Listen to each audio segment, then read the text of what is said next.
কিছুদিন আগে দেখেন আমাদের বরাকবেলিতে একজন উচ্চ পর্যায়ের একজন আলিম আল্লামা সারিমুল হক সাহেব তানোর পরিচিতি বেশিরভাগ বাসস্ট্যান্ডি বলিয়া হাইলাকান্দি টাউনে বাসস্ট্যান্ডে তান বাড়ি ছিল, গতিকে বাসস্ট্যান্ডি বলিয়া তান প্রচার বেশিরভাগ মানে পরিচিত। একটা বক্তব্য দিতে হয়তো বক্তব্যটা একটু কঠোর ভাষা হয়ে গেছে, এটা নিয়ে বর্তমানে সোশ্যাল মিডিয়ায় এমন তুলপাড় চলতে আছি। আল্লাহর বন্দেগান, আমার মনে হয় বিশেষ করিয়া কোনো সময় কোনো জায়গাত বড় বড় দলের নেতা হলে মাতিতে সময় কোনো সময় হতা সিলিপ হয়ে যায়, কোনো সময় ভাইরাল হয়ে যায়, এটা ব্যাপারে আমরা সমাধানও যাইতাম, চেষ্টা করতাম। সোশ্যাল মিডিয়াত এমন অবস্থা হয়েছে, খারাপ ভাষা দিয়ে গালিগালাজ করাবর, খেওয়াবার বাদ কমেন্ট করে, খেওয়াবার বালাও করে। আমার বিশেষ অনুরোধ রইল, আল্লাহ কেওয়াস্তে সোশ্যাল মিডিয়াটার মধ্যে দয়া করিয়া সারায় ছাড়িয়া তা বন্ধ করক্কা, ফোনের মাধ্যমে উচ্চ পর্যায়ে মানুষের কাছে হইয়া সমাধান যাক্কা বলে ইলা যাতে আর হোক না। আমরার বড় দুঃখ লাগছে বা আমরার বড় খারাপ লাগছে, অসৌন্দর্য লাগছে, বিভিন্ন জাতির মানুষ এইগুলা দেখিয়া নিন্দা করব, আমাদের মুসলমানের মধ্যে বিভিন্ন পার্থক্য আছে বলিয়া নিন্দা করব। গতিকে আল্লাহর বন্দেগানি তার থাকি সারা বিরত থাকার চেষ্টা করক। সোশ্যাল মিডিয়াটারে যাতে আমরা নোংরা যেন বানাই না, অন্য জাতিরা দেখিয়া যেন হাসাহাসি করে না। এগুলা দেখিয়া অন্য জাতিরা হাসিব না, হাসিব। একজনে বড় গুরুত্ব অন্য করেও দিছ, মনে করলাম আমিও বলা মাতিতে সময় এক বাদ এখান মাতি দিছি, বড় গুরুত্ব অন্য করে দিছি। এটা সোশ্যাল মিডিয়ার থাকি সারা সমাধানও আইত নাই, সব সমাধানও আনা যাইত নাই। গতিকে আমরা ইসলাম ধর্মর ব্যাপারে আমরা মুসলমান যারা বাইয়ান আছি, যদি ইলা কোনো কুমন্তব্য কিচ্ছু ভাইরাল হয়, এটার তারে আর বেশি আমরা রং বেশি কালার না করিয়া সমাধানে যাইবার চেষ্টা করতাম। আমরারে আল্লাহ আমরা তৌফিক দিতা, সমুজ দান করতা, সব হোক আল্লাহুম্মা আমিন। বাইরা কান্টিত ইটা নাই, তাকেও ছাড়লে কোনো সময় অ্যারেস্ট হইবা। আর আমরা যেথা মনে করি আমরা ছাড়তাম বাড়িয়ার। এই ফেসবুকটা আমার মনে বন্ধ হয়ে গেল, ভালো হইল। যে অবস্থায়, যে নোংরামি, যে খারাপ খারাপ জিনিসগুলা ছাড়া হয়, বড় শরম লাগে দেখিয়া কোনো সময়। এটা বন্ধ করিলে একবাকির বালাও আসলো। যে অবস্থা, ফেসবুক তো বালা জিনিস, ওয়ার্ল্ডের খবর মিনিটে হওয়া যায়, কিন্তু বর্তমানে এটা বালা খবর নাই, খালি খারাপ খবরগুলো বেশিরভাগ। বড় দুঃখ লাগে। আল্লাহকে আসতে চাখন চাই, বর্তমান যে সিচুয়েশন, যে অবস্থা দেশের, আজকে আমরার মধ্যে খাস করি মায়া মহব্বত মিল কিছু আমরার মধ্যে থাকা দরকার না যায়, থাকা দরকার। আল্লাহর বন্দেগান, হতার প্রসঙ্গে আমি আপনাদের সম্মুখে আমি আল্লাহ, যার জন্য আল্লাহর বন্দেগান জানাবে মুহাম্মদুর রাসূলুল্লাহ সাল্লাল্লাহু আলাইহি ওয়াসাল্লামের মায়ের উম্মত হল। আমার নবী মদিনায় যখন তশরিফ নিলা, যাওয়ার পরে রাসূলুল্লাহ দেখতে পাইলা এক গুরু মানুষ হলে মুহররমের 10 তারিখ আশুরার দিনের রোজায় ঘুরে বড় গুরুত্ব দিয়া রাখেন। সাহাবায়ে কেরাম হলে কইলে, ইয়া রাসূলুল্লাহ, ইগু বড় গুরুত্ব দি তারা রাখুন দেখা যায় মুহররমের 10। নবীজি কইলা, তে তারার খিলাফ হিসাবে তারা একটা রাখুন তো 10 তারিখ গু, তে আমরা আগর দিনে গুড়া কিলাই, কিবা তো পরের দিনে গুড়া কিলাই, বাস আমরা দুইটা হয়ে গেল গিয়া। হকা সুবহানাল্লাহ, কত সুন্দর সমাধান হইলাম না এখন যায়, কত সুন্দর সমাধান হইলাম। গতিকে আল্লাহর বান্দেগান, আবার আল্লাহ পাক রব্বুল আলামিন ঘোষণা করেন, আলাম নাশরাহ লাকা সাদরাক ওয়া ওয়াদা'না আনকা ওয়িজরাক। ও নবী, আপনার উপর তাকে আমি আল্লাহ পাক রব্বুল আলামিনে বুঝা উঠাইয়া নিছি গিয়া। আপনার কাছে কোনো বুঝা নাই, আপনার কাছে কোনো বুঝা আমি রাখছি না। এই বুঝা দি মুরাদ কিতাব তাফসীরে ইবনে কাসির, হাফিজ ইমাদউদ্দিন ইবনে কাসির রাহমাতুল্লাহি তাআলা আলাইহি বয়ান করেন, বুঝা দি মুরাদ ইয়া তাকসে গিয়া, ও নবী, আপনার আগর খরর কোনো গুনাহ নাই, আপনার জীবনে গুনাহ নাই, আপনারে আমি আল্লাহর যাতে দুনিয়ার জমিনও মাসুম বানাই আমি আল্লাহ পাঠাইছি। হক্কা সুবহানাল্লাহ। কোনো যদি নবীর উম্মত হলে নবীর গুনাহ আছে বলিয়া যদি কেউ যদি বিশ্বাস করিলাই, তাহলে তার ঈমান নষ্ট হয়ে যাইব বাবা। কোনো মানুষে যদি মনে করে নবী যে গুনাহ করছেন বাদে তৌবা করছেন, ও বাবা এখান মনের মধ্যে রাখবা না, আমার নবী তো তৌবা করছেন, তার উম্মতে মোহাম্মদীর সবক দিয়া গেছেন। ও আমার সাহাবী হল তুমি তাই তৌবা করো, ও আমার উম্মত হল তুমি তাই তৌবা করিও। তৌবা করলে মানুষের গুনাহ মাফ হয়, তৌবা করলে মানুষের দিল বেশিরভাগ মানুষের নরম হয়, তৌবা করলে মানুষের রিজেক আল্লাহ কুশাদা করিয়া তখন। এর জন্য আমার নবী তান উম্মতকলরে দেখাইয়া গেছেন, কিন্তু আমার নবীর মধ্যে কোনো ধরনের গুনাহ আসলো না। সেই নবীর আল্লাহ মাসুম বানাইয়া জমিন পাঠাইছেন। সুবহানাল্লাহ। কেউ যদি মনে করেন নবীর গুনাহ আসলো, নবীর যদি আইব ধরাত লাগোয়, নবীজির যদি গুনাহ আসলো মনে করেন নবী যে গুনাহ করছেন তাই না আমরা লাগান আসলা, ইমান নষ্ট হয়ে যাইব। ভাই ইমান এমন এক জিনিস, আল্লাহর রসুল একদিন সাহাবায়ে কেরামগলরে কইলা, মানুষ সকালে গড় থাকি বারইব ইমান লইয়া, বিকালে গড়াইয়া ডুববো ইমান ছাড়া হইয়া, মানে বেঈমান হইয়া। সুবহানাল্লাহ। এমন জঘন্য কাজ করব যে কাজের কারণে তার আর ইমান থাকতও না, শেষ আস্থা ইমান ধ্বংস করিলে। গতিকে আল্লাহর বন্দেগান, আল্লাহ নিয়ে খালি ইমান নাই, ইমান যদি খালি আল্লাহ নিয়ে হইতো তাহলে সব জাতির সব ধর্মর মানছে আল্লাহরে মাননি না মানত। কিন্তু আল ইমান হইল গিয়া আল ইমানু তাসদিকু মুহাম্মাদিন সাল্লাল্লাহু আলাইহি ওয়াসাল্লাম। ইমান প্রকৃত ইমান হইল নবীজিরে সত্য মানার নাম হইল গিয়ে ইমান। এই নবীরে নবী মানার নাম হইল গিয়ে ইমান। এই নবীজির অনুকরণ করাটা খরা মানার নাম হইয়া থাকছে গিয়ে ইমান। তখন মনে করিলেন আল্লাহরে মানছি, লা ইলাহা ইল্লাল্লাহ, আল্লাহ ছাড়া আর কোনো মাবুদ নাই, আমরা মানলাম আল্লাহ ছাড়া কোনো আর ইলাহ নাই। আমরা শুধু খালি কিতা করছি, আল্লাহ মানি লাইছি। এখন দেখেন আল্লাহ কোরআনও কইছেন, ওয়া রাফা'না লাকা যিকরাক, ও সূরার আয়াতও আইছে, ওয়া রাফা'না লাকা যিকরাক। ও নবী, আপনার আমি জিকিরটারে এত বুলন্দ করছি, আপনার জিকিরটারে আমি এত উচ্চ পর্যায়ে নিয়ে পৌঁছাইছি, আপনারে নিয়ে আমি এত উচ্চ পর্যায়ে পৌঁছাইছি, প্রতিটি জায়গায় আমি একা রইছি না, আমার নামর লগে আপনার নামরে আমি শরীক রাখছি। হোক সুবহানাল্লাহ। যেমন আল্লাহর বান্দাগান আহসানুল মাওয়াইজ সেই কিতাবের মধ্যে দেখতে পাইলাম, বেহেশতর একটি দরওয়াজার মধ্যে চৌকাটের মধ্যে লেখা আছে, লা ইলাহা ইল্লাল্লাহু মুহাম্মাদুর রাসূলুল্লাহ।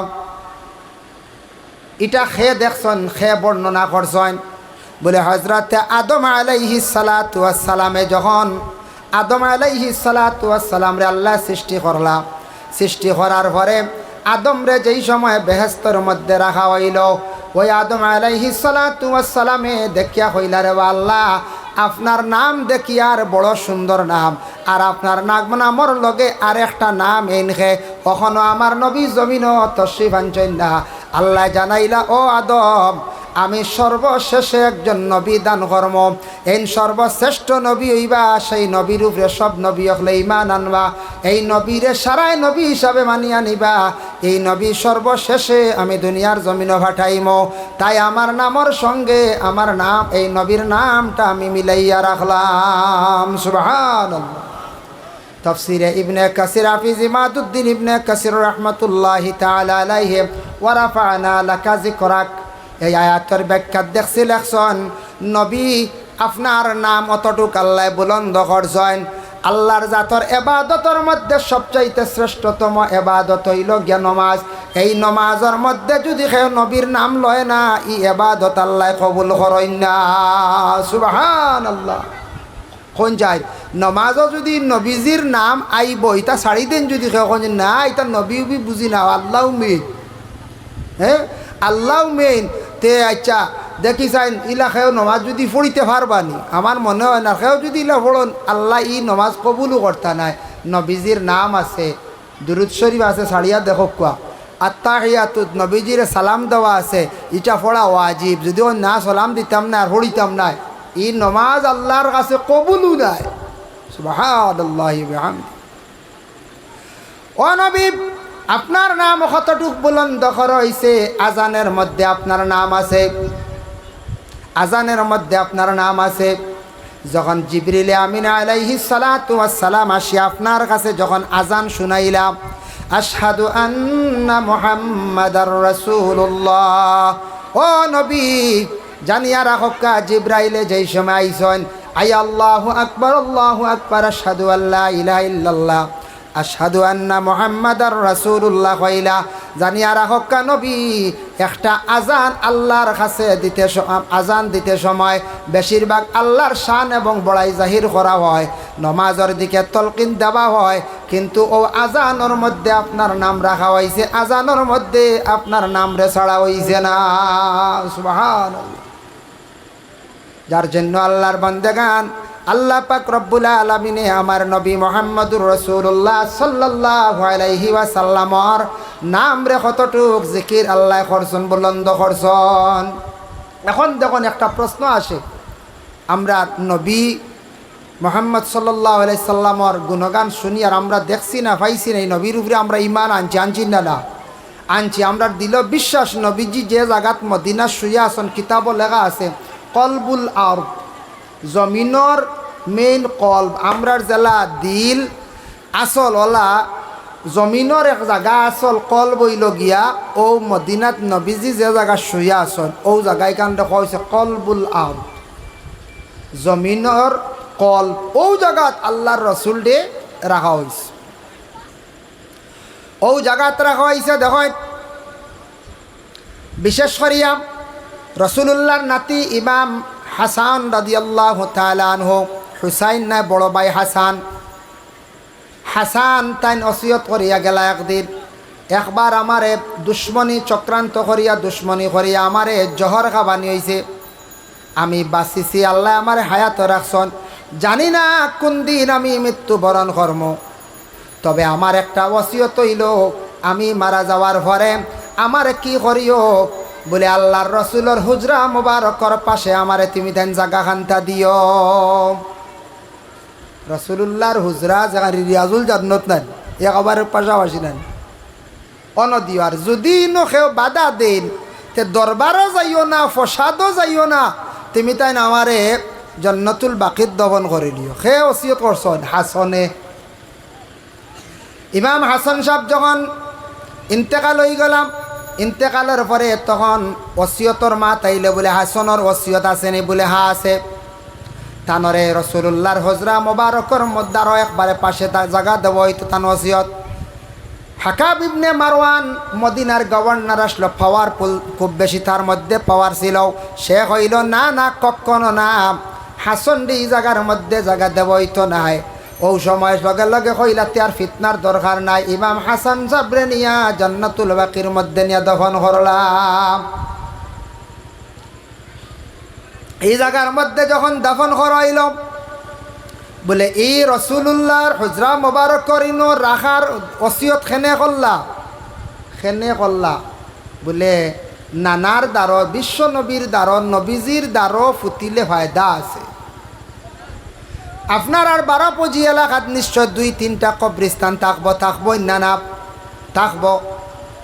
আমি একটা কিতাবের মধ্যে দেখতে পাইলাম, দেখো আল্লাহর বন্দাগান গ্রাম একজন মানুষ ইন্তেকাল হইছেন, মাইক এলান করা হয় ইন্না লিল্লাহি ওয়া ইন্না ইলাইহি রাজিউন, অমুক ইন্তেকাল হয়ে গেছেন, ও পর্যন্ত জানাইল আমরা জলদি করে আমরা এই বাড়িত গেলাম, গিয়া কবর বানানি সাত দিলাম, কবর কুদা সাত দিলাম, বাঁশ কাটা সাত দিলাম, ওটা সাত দেওয়ার চেষ্টা করেন জানি আল্লাহ আপনার দরজা বুলন্দ করব, মরা বাড়ির জলদি যাইবা, মানুষ খান দিয়া বেউস হয়ে যায়, এরার সাহায্য করকা, এরার গেছ মজ দেখা, আর মইতর লাগি গিয়া কবর গিয়া খুদকা, কবর যত বেশি খুদিবা ফায়দা বেশ, কবর খুদিলে আপনার দিল নরম হইব, কবরের কথা স্মরণ হইব।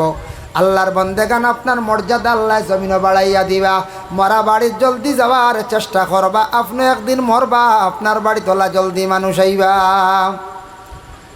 তাই একজন মানুষ ইন্তেকালের পরে কুশল দেওয়াইয়া কাফন পরিধান করাইয়া রেডি করি লাইলার যখন খবর কুদাত যখন কবরিস্তানো মানুষ গেলা, কবরবাসীর মসজিদ রুহানি কইতরা আইজ গ্রামর কোন একজন মেহমান আমদার সফর সঙ্গী হয়ে গেলাম। আমদার সঙ্গী হয়ে গেছেন খে রেব খে খে আইতরা আমরা নাই খবর বুধ ও বাবা এখান মইতের রুহানি বুধবাই আমরা ইলে একদিন বুঝতাম পারমো কবরবাসী একদিন আমরা হইমো তখন মইতের কবরবাসীর রুহানি হলে সব কিছু বুঝে খে আইতরা খে আজকে মেহমান হিসাবে দুনিয়ার সফর শেষ কবরের হালত আই যাইতরা যখন কবরস্থানের মধ্যে নিয়ে কবর নিয়ে রাখা হয়ে যায় তখন কবরবাসী মইত যারা আছেন আশেপাশে এরা বুঝতে পারুন গ্রামের অমুক ব্যক্তি তার দুনিয়ার সফর শেষ আজকে কবর হালত আই গেছন বর্জকর জিন্দগিত আই গেছন। এখন একজন নেককার ব্যক্তির পাশে যদি একটা কবর দেওয়া হয় বালা খাস একজন আল্লাহর ওয়ালি নেক একজন আবিদ বালা একজন মায়ার বন্দার দ্বারা যদি কবর দেওয়া হয় হইতরা ও বালা নেক বন্দার খাতিরে আল্লাহ কোনো গুনাহগার বন্দা হলরে আল্লাহ কোনো সময় ছাড়ি দিলেন কবরের আযাব তাকি আল্লাহ পাক রব্বুল আলামিনের রেহাই দিলেন সুবহানাল্লাহ। তার লাগি কইনানি আমার মায়ের দ্বারা আমারে দিও মায়া আমারে অমুক আলিম সাবর দ্বারো দিও আমারে অমুক ওলি আল্লাহর দ্বারা বা একজোড়া জায়গা দিও বা মানুষ কইনানি জানা যার আছে যার খবরের ডর আছে কত লম্বা জিন্দগি খবরের জিন্দগি তাফসিরে জাবিরের মধ্যে লেখছেন কত লম্বা জিন্দগি বাবা কবরের জিন্দগি দেখো একটু অনুমান দিছন কিতাবের মধ্যে। সর্বপ্রথম যেন কবরবাসী হইছেন এর নাম হইল গিয়া হাবিল। প্রথম অবস্থা তাই কবরবাসী হইসলা বাইয়ে বাইরে হত্যা করল আর সর্বশেষে কিয়ামতের আগ মুহূর্তে একজন মানুষ কবরবাসী হইবা যার কম দিন কবর থাকব আল্লাহর রসুলে কইয়া গেছেন এন 50,000 বছর কবর থাকবা। 50,000 বছর যদি বাট্টি জিন্দগি যদি হইয়া থাকে আপনি আমি কবরবাসী হইমু বাবা কত হাজার বছর লক্ষ বছর থাকা লাগতে পারে কবরের জিন্দগি কত লম্বা জিন্দগি হইব দেখো কয়েকটু অনুমান করিয়া চিন্তা করিয়া আপনার আমার বাবা মারা গেছেন বাবার আগে দাদা মারা গেলা বাবা এবং দাদার নাম মনে আছে দাদার বাপর নাম প্রায় মানুষের আমদার মনে নাই এনআরসি ওয়াই কিছু মনে হয়েছে ওলারানি এনআরসি বাক্কা তুকে বার করছে আনাই দিলে আসলা অনেক মানুষ দাদার নামও কইতে পারেন না হ্যাঁ এনআরসি ওয়াই ভালো হয়েছে না না কঞ্চায় ভালো হয়েছে কত ডকুমেন্ট ঠিক হয়েছে আগে আউরি আসলো হ্যাঁ কত আউরি আসলো ডকুমেন্টগুলো টাইট হয়ে গেছে আর ডকুমেন্টসগুলো আমরা সবে ঠিক করতাম ঠিক করিয়া রাখার চেষ্টা করতাম যে কোনো ডকুমেন্টস আমরা এটা আরে অবহেলা করতাম না যে কোনো কাগজ এগুলো আমরা ঠিক করিয়া রাখতাম ওগুলো আমরা গিয়ে প্রমাণপত্র। এখন বর্তমান সময়ে আমাদের দেশে এত কঠিন হিসাবে আমরা আরডিগুলা ঠিক করিয়া রাখি আর ডকুমেন্টস রাখি এরপরেও আমরা কোনো সময় একগুলো বাংলাদেশি হইয়া গালি দেন না না দুঃখ লাগে এরা যারা গালি দেন বাংলাদেশি হইয়া এরার জ্ঞান নাই জ্ঞানহীন মানুষেরা আমি কইম এরা জ্ঞানহীন মানুষ। আজকে দেখেন বাংলাদেশি হয়ে অত অপমানিত বাংলাদেশের এরা অত মানুষ আমরাও মানুষ হ্যাঁ যদিও আপনার বালা লাগেন না অন্য দেশের মানুষ কিন্তু হৌ দেশের প্রধানমন্ত্রী আমরা দেশও বাদ দিন না হিবা বাংলাদেশি হইয়া গালি দেন আর হৌ দেশের প্রধানমন্ত্রী আমরা দেশও আবার সমঝিয়া রাখা ই কি অবস্থা দুঃখ লাগে। গতিকে মানুষ এইভাবে অপমানিত করা এটা প্রকৃত মানুষে কখনো করতো নাই। প্রকৃত যার মধ্যে মানবতা আছে যার মধ্যে বালা ব্যবহার আছে এই মানুষে কখনো এটা করে করতো নাই। এর জন্য আল্লাহর বন্দেগান আমার নবী মুহাম্মদুর রাসূলুল্লাহ সাল্লাল্লাহু আলাইহি ওয়াসাল্লাম এই দুনিয়ার বুকে তশরিফ আনছেন। এই সময় তশরিফ আনতে সময় আল্লাহর যাতে আমরার নবীরে একজন পবিত্র শ্রেষ্ঠ ভালো একজন মহিলার পেটে দান করছেন যে মহিলার নাম হজরতে আমিনা রাদিয়াল্লাহু তাআলা আনহা সুবহানাল্লাহ। এটা আমরা আর কি জানা দরকার নাম জানা আছে অবশ্যই তবে প্রায় অনেক হইতাম নাও পারি। নবীজির মার নাম আসলো হজরতে আমিনা বাবার নাম আসলো আব্দুল্লাহ দাদার নাম আসলো আব্দুল মুত্তালিব মসজিদও পড়িছি কিন্তু বিশেষ করে ছুটি যাইতে পারে এইগুলো আমরার জানা আমরার লাগি দরকার এটা ইতিহাস আমরার জানা দরকার। আমরা যে দেশে আছি সেই দেশেরও কিছু ইতিহাস সম্পর্কে আমরার জানা আমরার দরকার। এই দেশ কীভাবে 15ই আগস্ট স্বাধীনতা দিবস পালন করা হয়েছে এই দেশ কিভাবে স্বাধীন হয়েছে ব্রিটিশ শাসনে কত বছর আসলো, মুঘলের হাতে কত বছর আসলো, এটা আমরা আর কিছু জানা দরকার না এখন চাই দরকার। সেই দেশ স্বাধীন করতে আমাদের ভারতবর্ষের কোন কোন জাতিরা বেশি মেহনত করছেন, লড়াই করছেন, ইংরেজদের সাথে মোকাবিলা করছেন, ইসলাম ধর্মের অসংখ্য মুসলমানরা, অসংখ্য আলিমেরা সেই দেশ স্বাধীন করতে গিয়া লড়াই করছেন, যুদ্ধ করছেন, এরার লাগি মোকাবিলা করছেন। শত উলামা হল শহীদ হয়েছেন, শাহাদত বরণ করছেন। মহাত্মা গান্ধী, মোহাম্মদ জিন্না, এই দুইজন নিয়ে পরবর্তীতে বেড়া লাগায়। জিন্নাত তাকে আলগে পাকিস্তান হইল, তার এইদিকে আমরা একগুড়ে ভারত সাপোর্ট করছেন, গতিকে ভারতীয় নাগরিক আমরা। আর একগুড়ো জিন্না সাপোর্ট করছেন পাকিস্তান। এটা লম্বা ইতিহাস, আমরা কিছু জানা আছে। কিছু কিছু যুবক ভাইয়ের আপনারা মোবাইলও সার্চ করলেও তা কিছু ইতিহাস পাইবা, কিছু দেখছি মোবাইলও আছে, তবে সারাসার নাই, সব কিচ্ছু নাই, সব কিচ্ছু পাওয়া যায় না। তবে কিছু মোবাইলে আছে ইতিহাসগুলা, জানক কোয়া, বুঝুক কোয়া, দেশ কিভাবে চসলো, কিভাবে এক সময় রাজা প্রজাদের হাতে ছিল, কিভাবে দেশ বারে ইংরেজের হাতে আইলো, ইংরেজরে কিভাবে বিতাড়িত করা হইল, কিভাবে দেশ স্বাধীন হইল, তা জানা দরকার। আমরা ওইগুলা জানতাম। ঠিক তেমনিভাবে আমরা ইসলাম ধর্মের মানুষ, আমরা ইসলাম ধর্মটা কি, ধর্মের করণীয় কি, ইসলামের নীতি নিয়ম কতটুক নিয়ম মানিয়া চলা আমরা লাগি বাধ্যতামূলক, কতটুক আমরা মানতাম। ইসলামের ভিতরে থাকতে হলে কতটুক নিয়ম মানা লাগে, কতটুক শর্ত আছে, এটা আমরা আর মানা এবং জানা এবং মানা আমাদের লাগি খুবই প্রয়োজন, খুবই দরকার। না মানতাম নাই, আমি পথভ্রষ্ট হইমু, আমি নষ্ট হইমু, আমি বেকার হইমু, ধ্বংস হইমু। গতিকে এইগুলা আমরার লাগি জানা দরকার। সামান্য আলোচনা করি। নবী মুহাম্মদ সাল্লাল্লাহু আলাইহি ওয়াসাল্লাম মক্কায় আগমন করবার আগে আল্লাহ পাক রব্বুল আলামিন হযরতে জিবরিল আমিন আলাইহিস সালাতু ওয়াস সালাম রে জানাইল, আমার জিবরিল, আমি সর্বশেষ নবী মুহাম্মদ রে সেই দুনিয়ার জমিনে আমি দান করতাম। এখন একটা প্রশ্ন জাগে, সৌদি আরব যেখান আপনারা নিশ্চয় যারা উমরাত গেছেন, হজে গেছেন, বা এমনি প্রবাসী ভাইয়েন যারা আছেন, খালি ফাত্তর আর বালি কলার, ই ফাত্তর আর বালি, বালা কোনো নদী নাই, ফানি নাই, বালা গাছ নাই। আরবর বাদশাহ লক্ষ লক্ষ না কোটি কোটি টাকা খরচ করিয়া গাছ লাগার ছায়ার লাগিয়া, আর আমরার দেশ গাছ কাটিয়া ছাড়াইতাম পারি আর না ওলার, গাছ খালি মেডিসিন এনে মারি আর খালি হ্যাঁ। আর এই দেশ গাছ নাই। ও একবার খুব বেশি মেঘ দিছিল, জিদ্দাত দেখছি 2023 বা গাছ কিছু উঠিছিল বাক্কা লম্বা লম্বা। তো মক্কাত নবীজিরে খেনে দান করলে একটা প্রশ্ন জাগে, নবীজিরে ভারত দিতে পারেন, নবীজির ইউরোপ কান্ট্রিত কোনো দেশের মধ্যে দিতে পারেন, এই নবীজিরে জাপানও দিতে পারেন, চায়নার মধ্যে দিতে পারেন। ই সৌদি আরব, বাক্কাতুল আরব নামক সেই স্থানে নবীজিরে এখানে আল্লাহ পাক রব্বুল আলামিনে দান করলাম। এটা আল্লাহ তান কুব্বালা জানান, খেনে সেই নবীরে ইনো দান করছেন। এই জায়গা যেখানে আরব কান্ট্রি, আরবর দেশের মধ্যে মানুষ যারা আসলাম, এত বেশি জঘন্যতম মানুষ আসলাম, এত বেশি বদ অভ্যাসকৃত মানুষ আসলা, এত বেশি খারাপ মানুষ আসলা। আল্লাহ দেখছেন বলে আমার নবীরে এই জায়গায় যদি দান করে তাহলে ফায়দা বেশি হইব। সর্বপ্রথমে নবীর তাকি তারা ফয়লা তালিম পাইবা, আমার নবীর মাত কথা ব্যবহার দেখিয়া তারা পরিবর্তন হইব। গতিকে আল্লাহর বন্দেগান ও কারণে আরবর মধ্যে আল্লাহর নবীরে আল্লাহ সেই জায়গার মধ্যে দান করছেন। হোক সুবহানাল্লাহ। পাইলা কয়েকটা রহস্য সারা কইলে সময় শেষ হয়ে গেছি, আজানোর টাইম হয়ে যার গিয়া।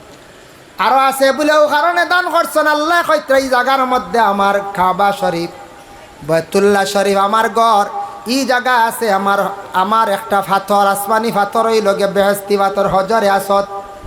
ও জায়গাত আমার নবীরে দান করিরে, এগুলার হেফাজত বেশি হইব।